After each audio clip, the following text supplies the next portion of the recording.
Tonight, one person is dead after two planes collide in the air. It's hard to know you witnessed 4 people or 2 people being killed. The incident leaving witnesses shaken as investigators work to figure out how this could happen. Could drivers soon see more paid parking pain? If you want to drive in from out of town and they're coming in and they're paying more for parking, it's probably going to dissuade them from coming downtown. The city's latest budget proposes a plan that could raise hourly parking rates by more than 20%. And a glimpse into Ottawa's rich music history. Good quality stuff shows a life well lived type of thing. We take a look at the estate sale at the home of the late music mogul Harvey Glatt.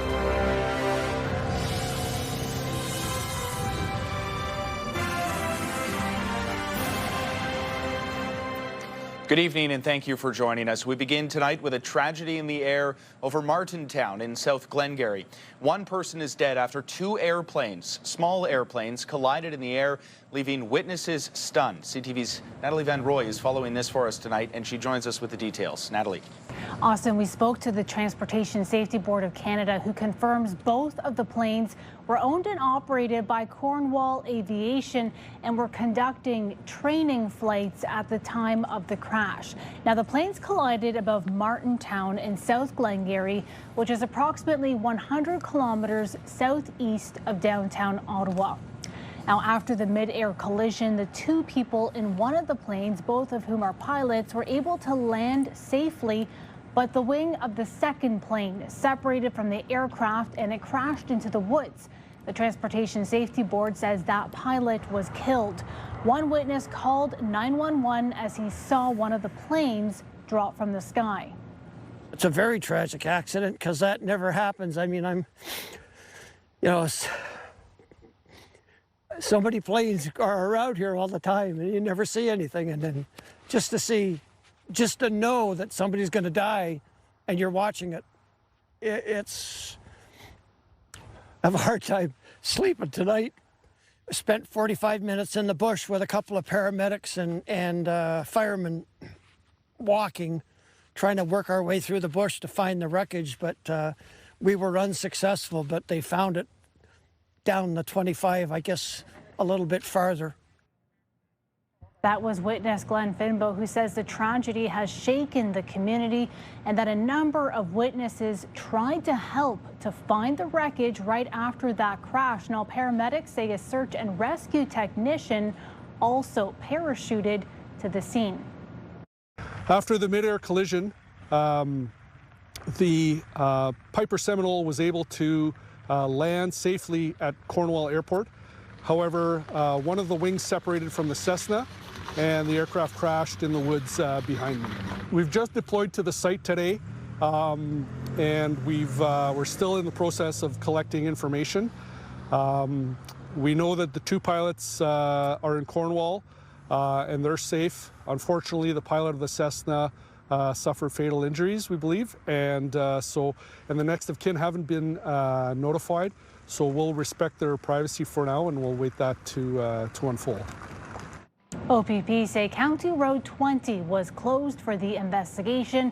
The Transportation Safety Board has sent 2 investigators to the site, and right now they are in the field collecting data and information before reconstructing the timeline of what unfolded. Now, the board says the victim's family and friends are still being notified of this tragedy. Now, it's not clear what contributed to this crash and why it happened, but the Transportation Safety Board of Canada says that Cornwall Aviation is fully cooperating with that investigation, and CTV News reached out to the flight school, but they declined to comment. Austin. Okay, CTV's Natalie Van Roy reporting live for us tonight. Natalie, thank you very much for this.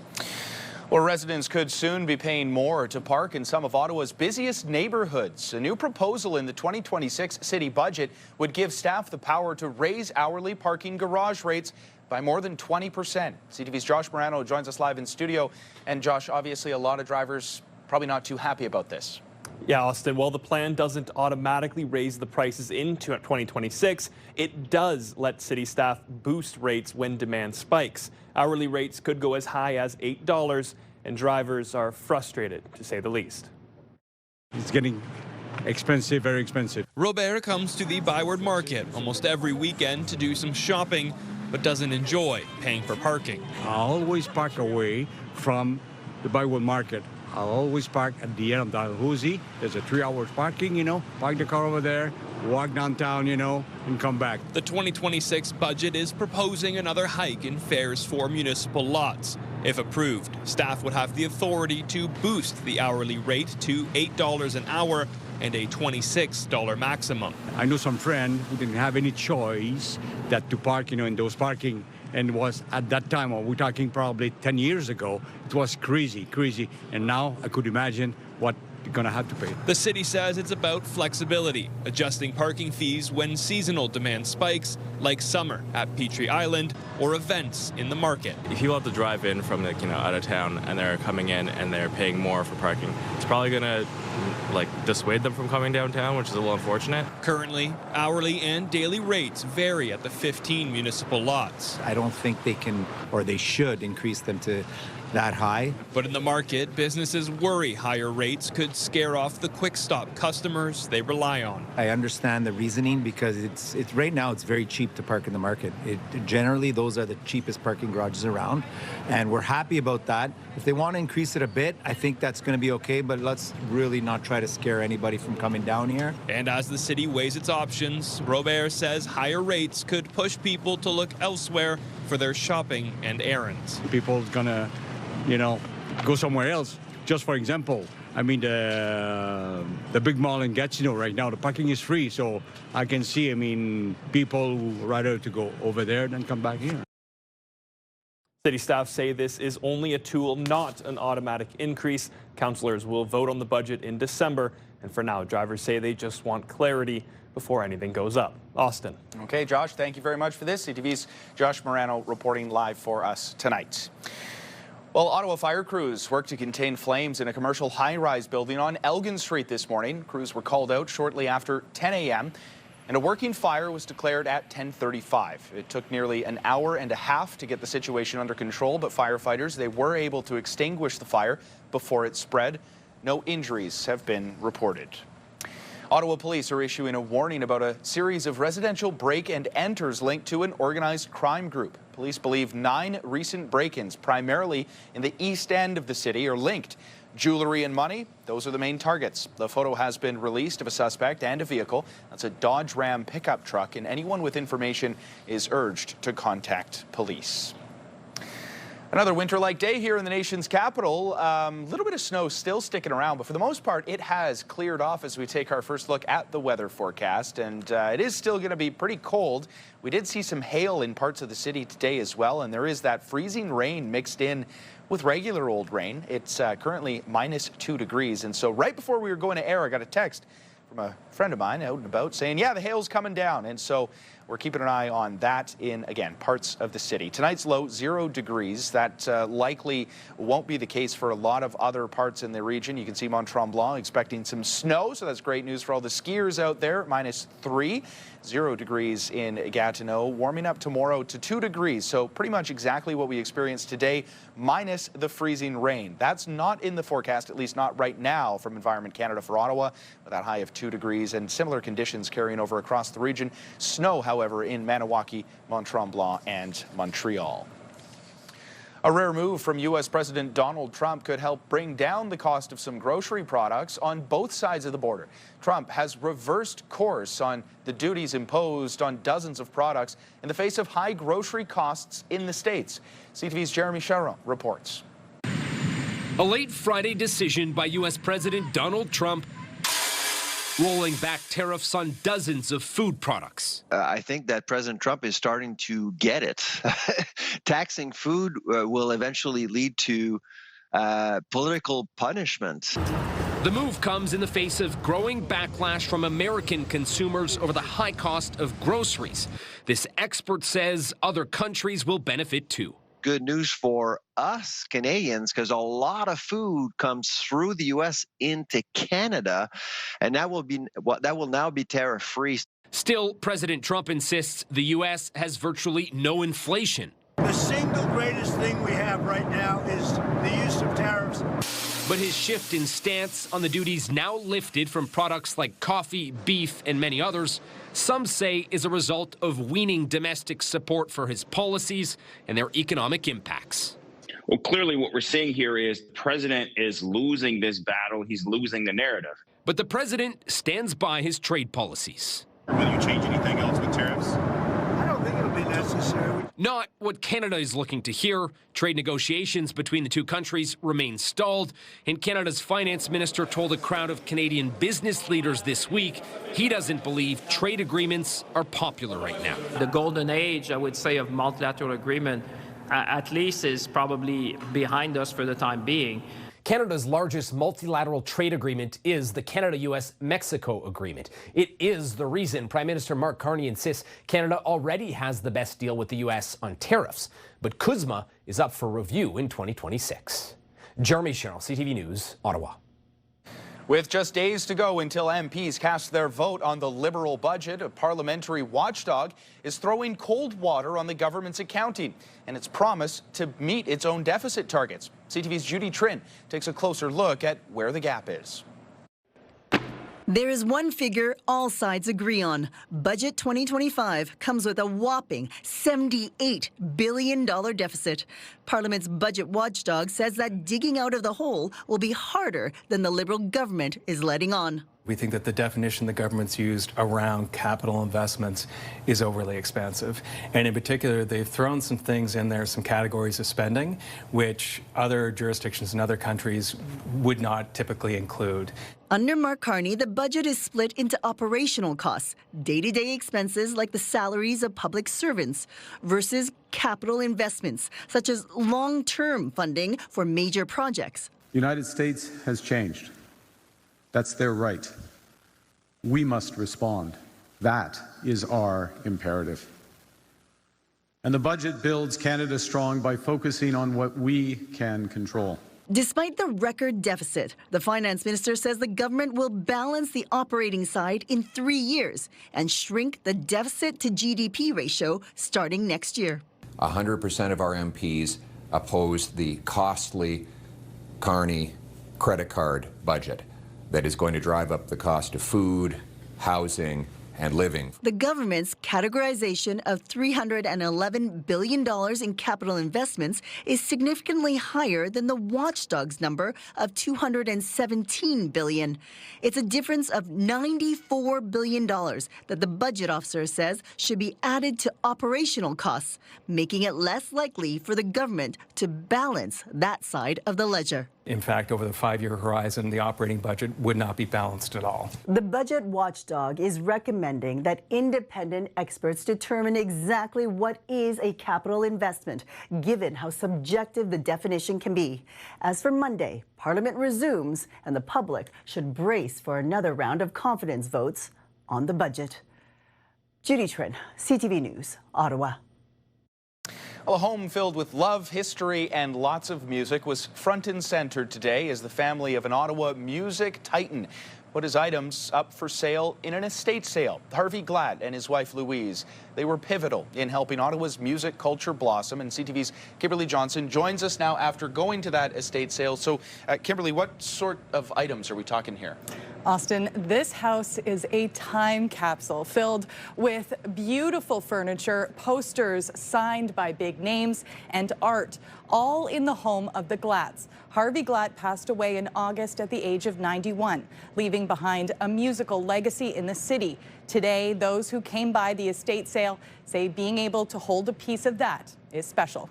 Philippe Gagné owns a piece of Ottawa history, able to take it with him wherever he goes. I feel lucky. I'm really surprised I didn't go sooner because I think it's really, really cool. A jacket from the estate of Harvey and Louise Glatt with the words radio emblazoned on the back. It's nice. It feels like I'm in touch with my city, you know, and then I own a piece of the tapestry of the city. And it represents the life and legacy of Harvey Glatt and his wife Louise well.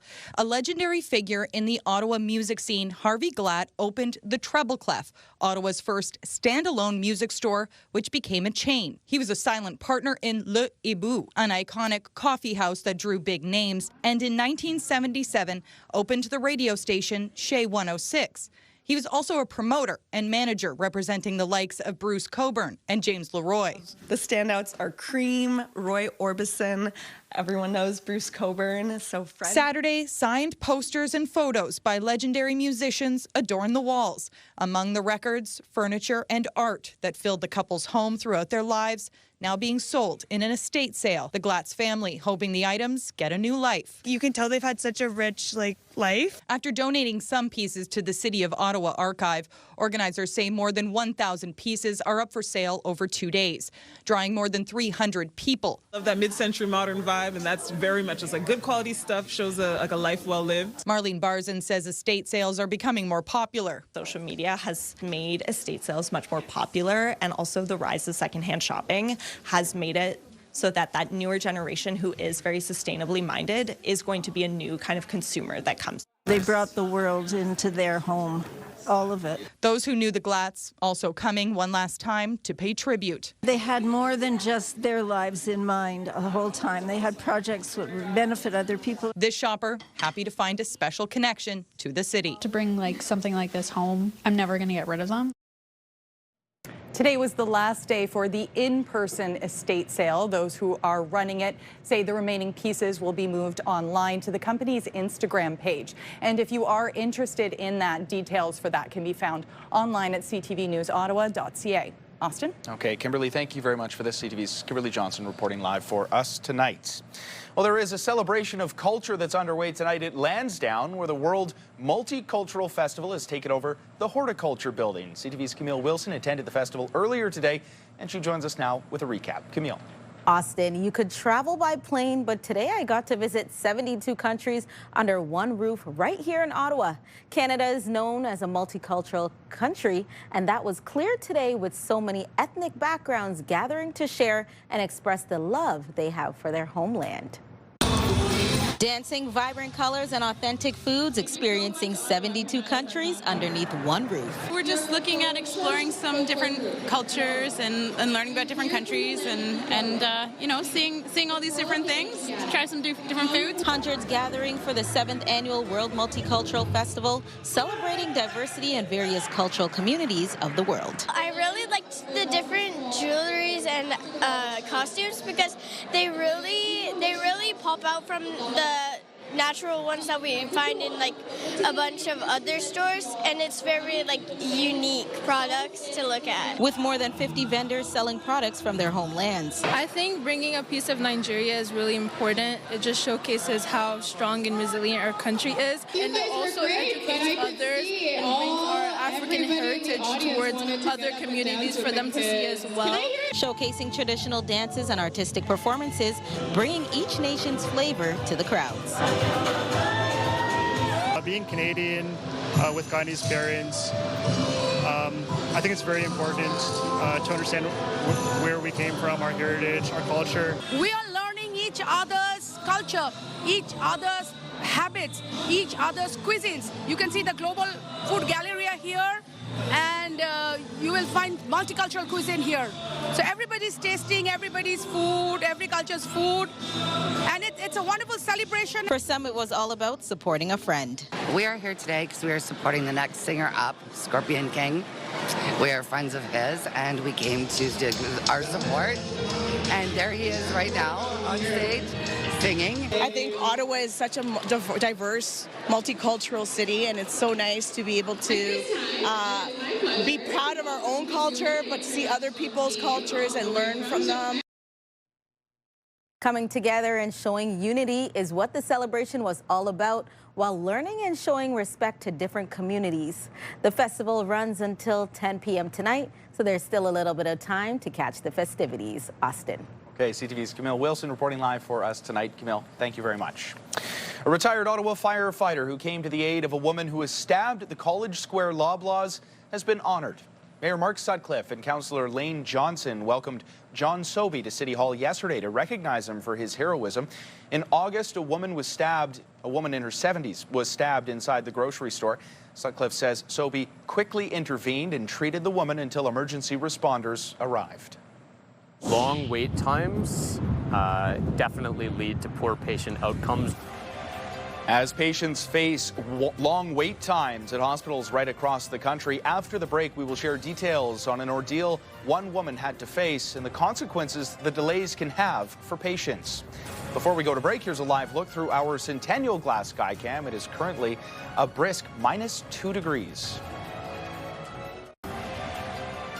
Well, here's a live look at the highway, and you can see those flickering lights. There's some sort of an incident westbound near Parkdale, and that is causing some traffic headaches on the highway. Again, this is the 417. We do have some freezing rain, and on some of these shots, you can kind of see the sheen coming off of the highway as well. You're going to want to drive safe out there, folks. Give yourselves a lot of time. Environment Canada has a freezing rain warning that is in effect. We're expecting between 2 to 5 millimeters of ice accretion before it's all said and done, and that is likely what has led to these backups you're seeing on your screen right now. A new search has begun this weekend for 2 children who went missing from their Nova Scotia home in May. 4-year-old Jack and 6-year-old Lily Sullivan were reported missing on May 2nd from their home in Lansdowne Station, Nova Scotia. Now an Ontario-based group called Please Bring Me Home has launched a new search for the missing children. The group has assisted in locating more than 50 missing people since it was founded in 2018. Police have already conducted multiple searches covering roughly 8.5 square kilometers near the children's home, but they have not found a sign of the pair. The RCMP says its investigation remains ongoing. Well, patients at hospitals right across the country are dealing with lengthy emergency room wait times. And CTV's Alex Carpa has more on the ordeal one woman faced at a Winnipeg hospital and the consequences those delays can have for patients.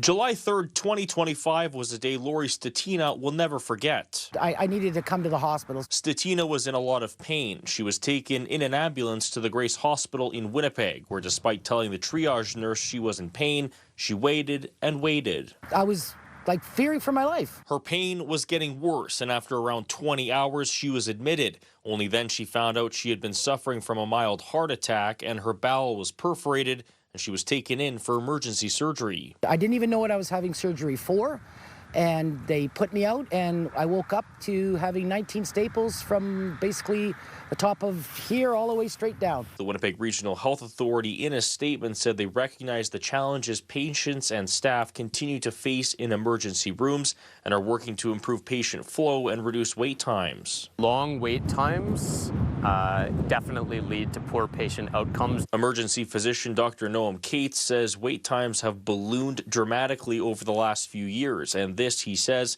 makes it difficult to do his job and give patients the care they need. We desperately want to be able to get people into appropriate treatment spaces. Health advocates say stories like Statina's are happening all too often at hospitals right across the country and want to see change to prevent incidents like this from happening in the future. Hopefully we can move more towards a preventative model that people get the care early so that they can avoid the emergency room and hopefully reduce the kind of stresses that we have on their system. I'm afraid. As for Statina, she said she's sharing her story because she wants to see change within the healthcare system so others don't have to endure the same pain she did.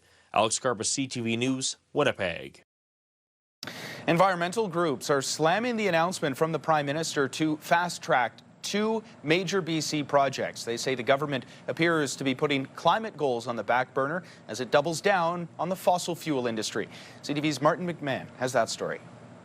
It is critical for us to respond. With the Canadian economy under pressure from the trade war with the U.S., a victory lap of sorts for Premier David Eby. A day after Prime Minister Mark Carney announced the BC LNG project and the North Coast transmission line will be considered for fast-tracking. The recognition that British Columbia will be the economic engine of the new Canadian economy that we're building is growing. But the announcement is generating a larger debate about resource extraction in the province, with concerns from environmental organizations and some Indigenous groups mounting. I think we're seeing consultation being abused when it comes to a relationship between provincial, federal governments and local title holders and actual governance structures. Virtually every project on these lists has already been approved. So this whole like fast tracking major projects seems to be more of a performance than anything. But it's nonetheless concerning that our prime minister thinks that it's important to be touting, fossil fuel projects, these destructive projects.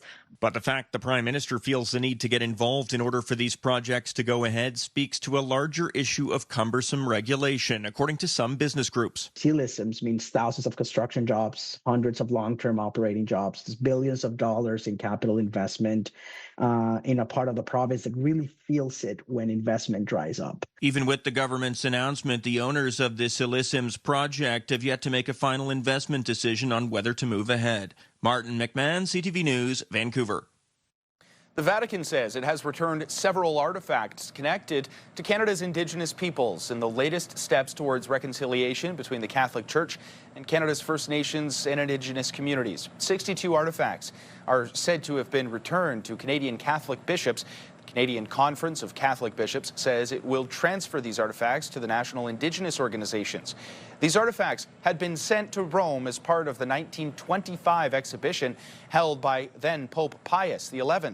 The late Pope Francis issued an apology in 2022 to Canada's Indigenous and First Nations peoples for the Catholic Church's role in residential schools.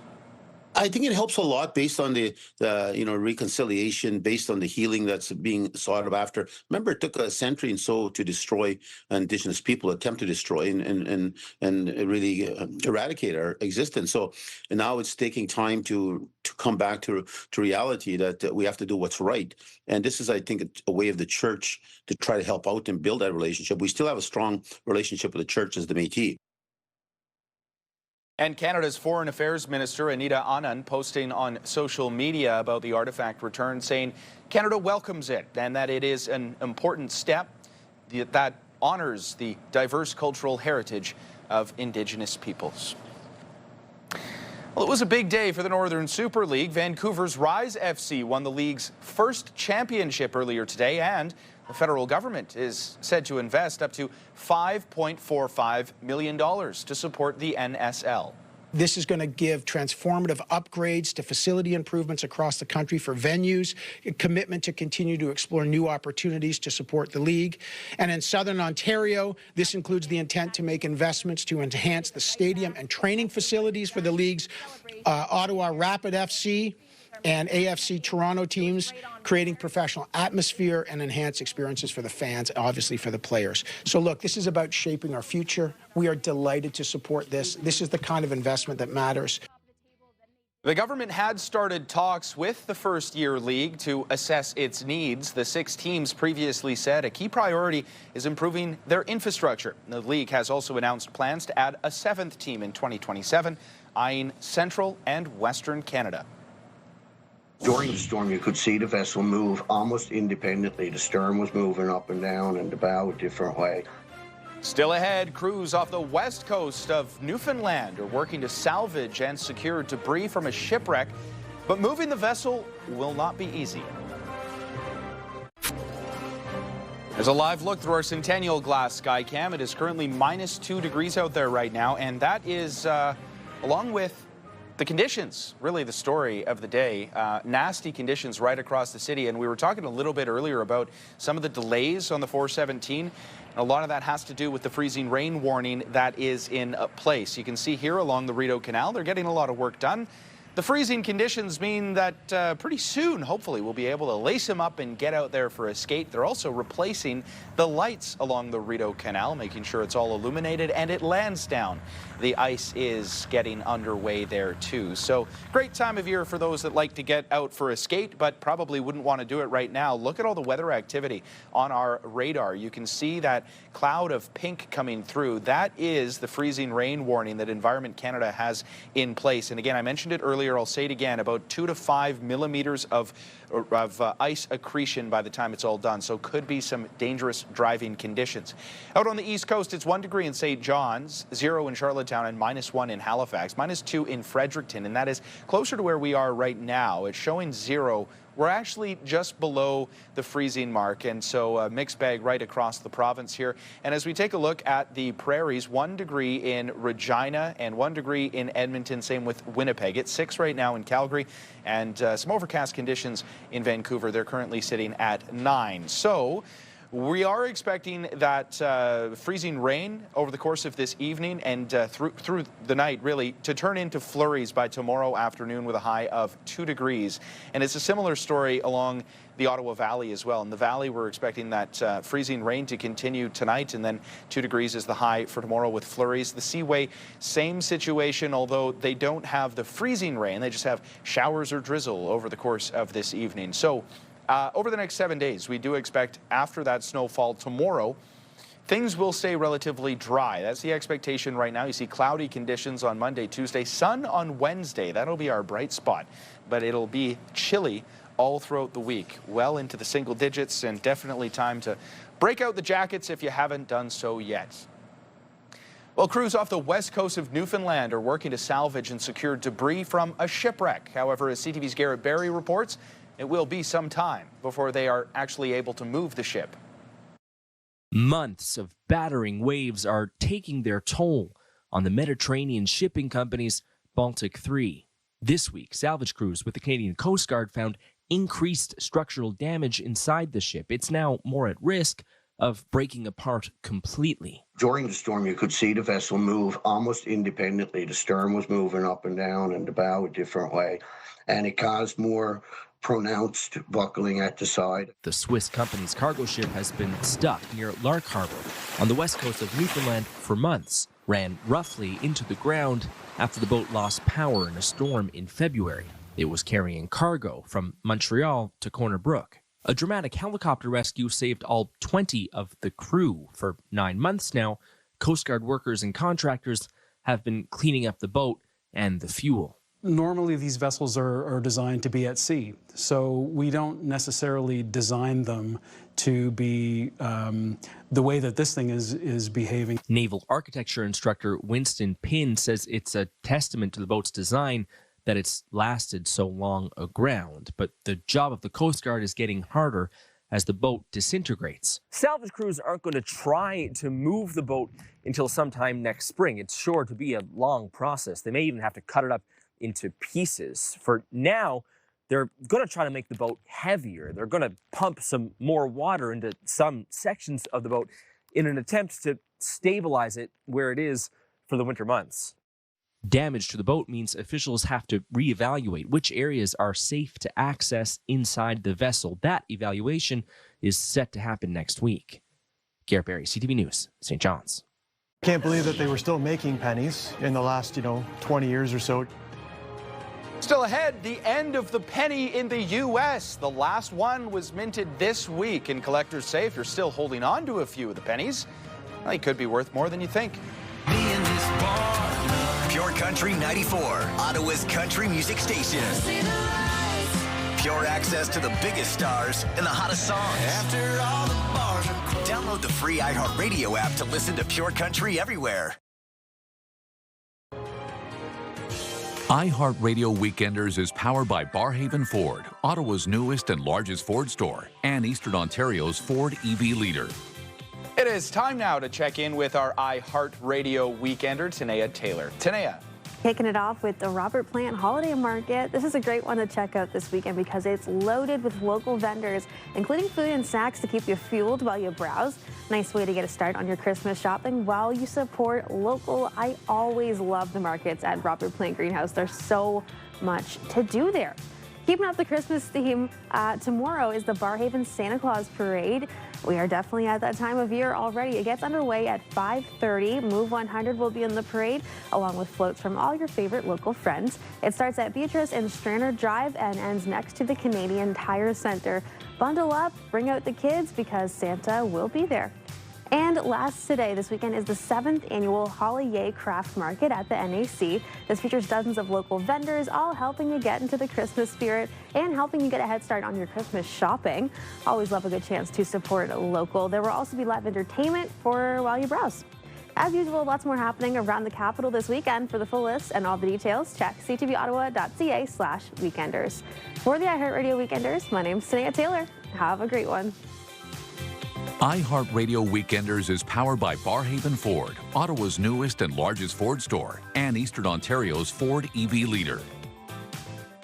The United States is saying see you later to the penny, with the last one minted this week. Here in Canada, it's been more than 10 years since penny production stopped, but collectors say if you're still holding on to them, they could be worth more than you think. Here's CTV's Heather Centerin. These are U.S. pennies. Tom Sandham is a collector. This is in 1858. This is the first year of the Canadian penny. He started with coins. Now he's part owner of Colonial Acres Coins in Kitchener. I started doing this when I was 15, so just kind of got out of control and turned into a job as opposed to a hobby, I guess. On Wednesday, the U.S. Mint ended penny production. Sandham says it's about time. My thoughts are I can't believe that they were still making pennies in the last, 20 years or so. Even though he's around cash and coins often, he says the average person doesn't carry that anymore. So it was kind of obsolete a long time ago. Of course, Canada stopped in 2012, so it makes sense that they finally decided to stop. 2012 is when production for the Canadian penny stopped, and it was withdrawn from circulation in 2013. I might have a few old pennies, like I sometimes have a coin collection of just old coins or whatever. If you're still holding on to the 1-cent piece and want to get rid of it, banks still accept them, but you might want to check the dates on them first. In 1997, the penny's composition changed to a cheaper zinc and steel core. Before that, they were made of copper. Pure copper. And of course, we've heard on the open market, like copper keeps climbing in price. So a penny actually melts for about 3 cents now. So I buy them for 2 cents and sell them for 3 cents as just a commodity of copper value. And if you have a really old penny or even an original from 1858, when the coin was first made, Sandham says, don't bring it to the bank. What's happened is the collector value, like an 1858 penny in average condition, sells for about $75. So why would you, right? You can get more from someone like me, right? Some wonder, could the Canadian nickel be next on the chopping block? It's like there's no use to carry like small bits of change nowadays. When asked about if that could happen, a spokesperson for the Royal Canadian Mint said he could not comment on the future of any coin denomination. Heather Centerin, CTV News, Kitchener. So how many tax do you pay on the same items? Still ahead, there's a push to drop the tax second-hand stores in Quebec. We'll have those details after the break.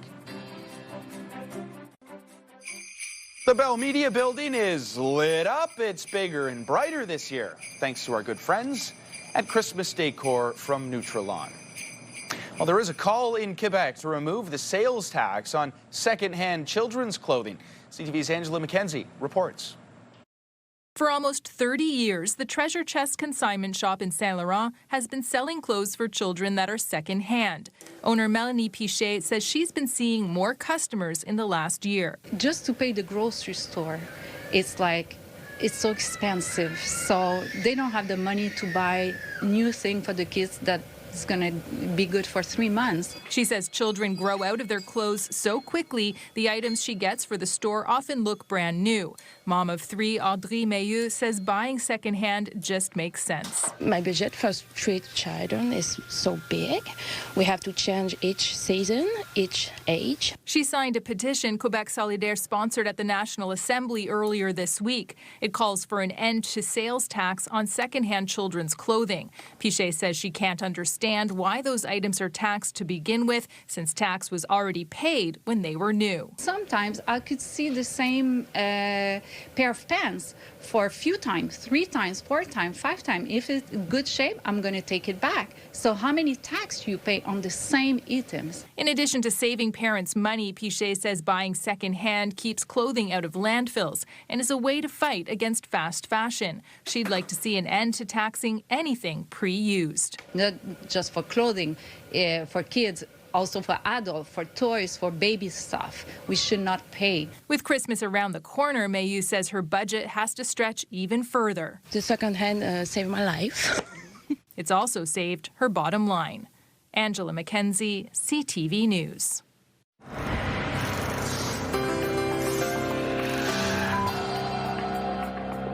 In tonight's Big Picture, hundreds of Canadians are flocking to downtown Toronto this weekend to climb all 1,776 steps of the CN Tower. It's the 45th anniversary of United Way Climb Up, helping to fight poverty in the Greater Toronto Area. The charity Climb has raised over $1.5 million, with one day still left in those fundraising efforts. Turning now to some of the other stories that you need to know, and for this we want to bring in CTV's Natalie Van Roy. Natalie. Well, thanks, Austin. Shoppers and market goers were excited to take in a day of browsing local vendors. 613 held its last regular market of the year today. The marketplace features vintage clothing, food vendors, and handmade goods. The 613 Holiday Night Market will launch for the festive season on Friday, November 28th. Amidovsky steals it. Here's Ekberg, shoots it. He scores! The Ottawa 67s took on the Niagara Ice Dogs this afternoon on home ice. Ottawa won with the final score of 6-2 at TD Place. The Barber Poles are back on the road next week for a 3-game road trip. First, facing off with the Kingston Frontenacs on Wednesday.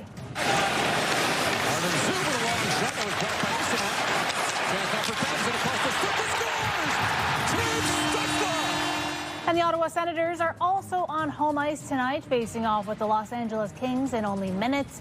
The Sens are coming off a win after facing the Boston Bruins on Thursday with a final score of 5-3. Now, puck drop tonight is at 7 p.m. And the CFL is all set to put on its marquee game of the season, the Grey Cup. The party's already started in Winnipeg as it gets set to host Montreal and Saskatchewan in the 112th Grey Cup. Now, the last time that these teams met was back in September, with Montreal coming out on top 48-31. But the Rough Riders finished the season with a league best 12-6 record, while Montreal ended their season at 10-8. And kickoff is at 6 p.m. Eastern Time tomorrow night. Austin. Yeah, and we'll have that on CTV as well. So for everyone wondering where the news is, we'll be doing a special webcast because we'll be airing the Grey Cup, but definitely looking forward to that. It's always a fun event. Should be fun. It should be, for sure. Oh my God. Oh, you poor thing. I'm shaking right now.